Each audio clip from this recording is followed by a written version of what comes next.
آقا علیہ السلام نے حکم دیا، جو تو عمل تھے۔ حضور علیہ السلام کی بارگاہ میں ایک نابینا شخص آیا، عثمان بن حنیف روایت کرتے ہیں، عرض کیا یا رسول اللہ میں نابینا ہو گیا ہوں، دعا کر دے میری بینائی آ جائے، مختصر کر رہا ہوں۔ آقا نے فرمایا چھوڑ دوں آخرت کے لیے اچھا ہے یا کر دوں؟ نہیں آقا دعا کر دے ٹھیک ہو جاؤں۔ میرے آقا نے فرمایا پھر میں دعا نہیں کرتا، تمہیں دعا سکھاتا ہوں تاکہ قیامت تک میری امت کو دعائے وسیلہ مل جائے۔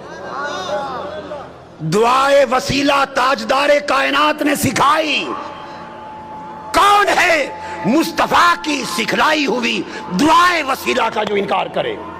آقا نے فرمایا گھر جا وضو کر دو، نفل پڑھ اور یوں دعا کرنا، اللہم انی اسألک واتوجہ الیک بمحمد نبی الرحمت، یا محمد پکارنا میرا نام لے کر، انی قد توجہت بک الی ربی فی حاجتی ہذہ لتقضی، اللہم فشفع فی، دعا کرنا ہے اللہ میں تجھ سے سوال کرتا ہوں اور تیری بارگاہ کی طرف متوجہ ہوتا ہوں، نبی رحمت حضرت محمد مصطفیٰ کے وسیلے سے، حضور کے واسطے سے، یہ کہہ کر آقا نے فرمایا پھر مجھے پکارنا، کہنا یا محمد۔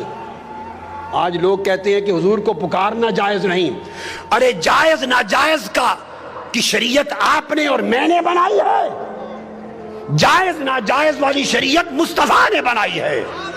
یہ حق نہ تجھے ہے نہ مجھے ہے، یہ حق مصطفیٰ کو ہے۔ مصطفیٰ خود فرمائیں گھر جا کے دعا کر کے مجھے پکار کے کہنا یا محمد۔ تم حضور کے منکر ہو، یہ کہہ کر انہوں نے دعا کی یا محمد آپ کے وسیلے سے اللہ سے مانگتا ہوں۔ تو پھر حدیث پاک میں آتا ہے آگے اس نے حضور کے وسیلے سے دعا مانگی۔ عثمان بن حنیف کہتے ہیں ابھی ہم بیٹھے ہی تھے، مجلس ختم نہ ہوئی تھی کہ وہ شخص بینا ہو کر پلٹ کر آ گیا مصطفیٰ کی بارگاہ میں۔ حضور کے وسیلے سے دعا مانگنے کی دیر تھی کہ بینا ہی لوٹ آئی۔ یہ حضور کی حیات پاک تھی۔ اب بعض لوگ یہ کہتے ہیں کہ وفات کے بعد حضور کو نہیں پکارنا چاہیے، اور وفات کے بعد آج حضور سے نہیں مانگنا چاہیے، وفات کے بعد حضور کا کوئی وسیلہ نہیں۔ ارے خدا کے بندو، اپنے من گھڑت دین کو لوگوں کو بیان کر کے گمراہ نہ کرو، وہ دین بیان کرو جو مصطفیٰ نے سکھایا ہے۔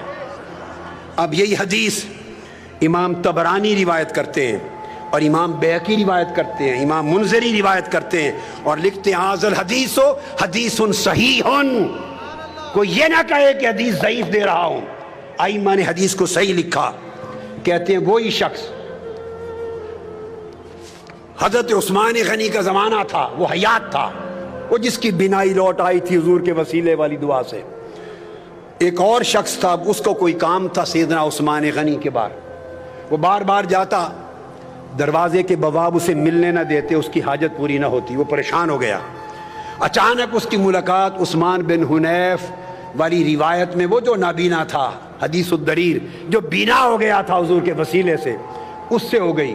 اس نے کہا آؤ گھر جا کے یہ دعا پڑھو اور حضور کو پکارو یا محمد۔ آقا علیہ السلام کا دور گزر گیا، سیدنا عثمان غنی کا زمانہ ہے۔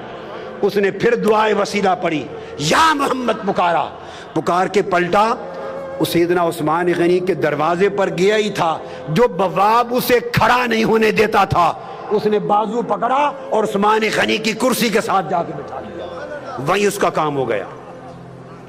اور محدثین فرماتے ہیں کہ اس سے ثابت ہوا کہ قیامت تک جب